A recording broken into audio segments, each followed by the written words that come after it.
How many of you would do it? Just raise your hand in the air. I did. Cool. We were playing in Cincinnati, Ohio, and as we were doing the concert, I asked that question. There were about 2,000 people in the auditorium. Just about all 2,000 people raised their hand in the air, and I thought, dude, this rocks. There's over 2,000 people here, and if they were given an opportunity to save a life tonight, they would do it. And I felt safe. Just in case anything had happened, I had eaten some burritos and stuff that day. And lots of them. As you can tell, some are still with me today. Anyway, no, but I thought that was really cool, man. And I was like, dude, there's 2,000 people here that if they were given the opportunity to save a life, man, they'd do it. And then I walked over to my amplifier and I grabbed this picture and I held it up, and it was a picture of a child. And I said, this child is dying. And I said, this isn't a gimmick. It's not a late night infomercial trying to get your money. This kid is starving to death. And I've met some of these very children. I've actually went and seen some of these kids and sat with them and heard the groanings in their belly from not having enough food. Some of the very kids that are on that table right there, I've met them face to face. So I'm not just talking about kids I've only seen in a magazine. And I said that it was right around $38 a month to give these kids hope. And what I mean by that is not just to feed them, but $38 a month gives them medicine and vitamins. It gives them an education and a chance at college. It gives these kids clean running water in their villages. And it also helps to send missionaries over to love on these kids and tell them about a Savior who will never leave them. And I think that rocks, man. And that's a well-spent $38. My wife and I sponsored 3 kids, one for each one of ours.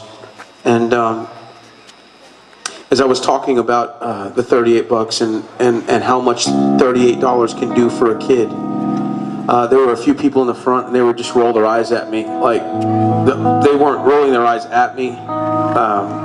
They were like rolling their eyes to each other like, dude, here's another Christian begging for money again, or, you know, something like that. And I could just see the frustration in their eyes, and they wanted me to just shut up and play music. And I was thinking to myself, man, I want to say something to this dude so bad, but I didn't. And I just thought, well, then I'm going to break it down in terms that everybody can understand, maybe terms that these dudes could understand. And it wasn't the fact that they rolled their eyes at me that bothered me, because, you know, people roll their eyes at me all the time.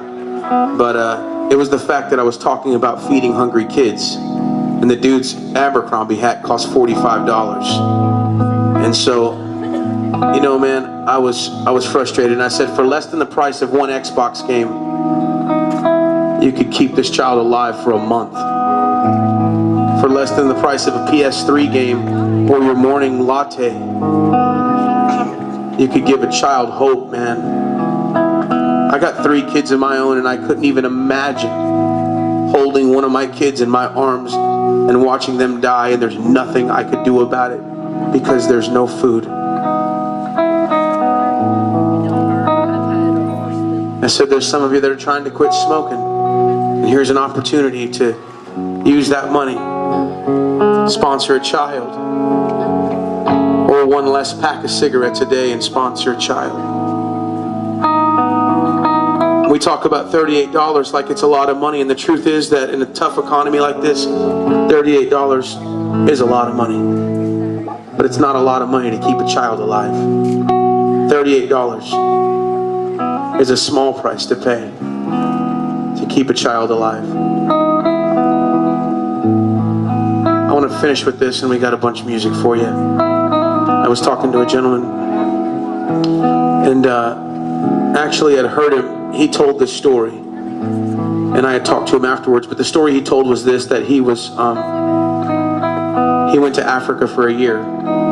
He just really felt like God had called him to do something. He'd been raised in church his whole life, and he really wanted to do something big for God. And so he went to Africa. And And he said in that 1 year alone in Africa, he buried over 1,000 children. Personally, he did. He had to bury over 1,000 children because they had died from starvation and disease and poverty. And he said for the first time in his life, he had started asking this question. For the first time in his life, God, where are you? He said he'd never asked that question before until his year of being there in Africa. And his heart was broken. God, where are you? After child after child after child was dying. And he said he met a man there who'd been there for over 20 years. And he asked the man, he said, look, I'm struggling, man.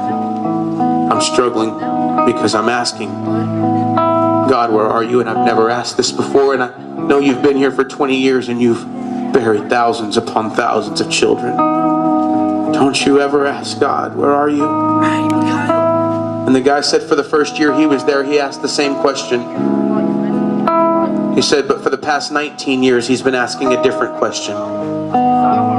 He said, for the first year, I did ask God, where are you? For the past 19 years, I've been asking, where are God's people? And here we are. And you know what? We have an opportunity tonight. I'm not here to try to force you to do anything.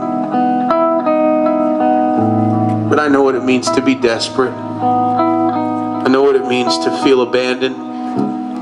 I know what it means to feel alone. My father abandoned me. I was desperate when I was a drug addict with no hope in life.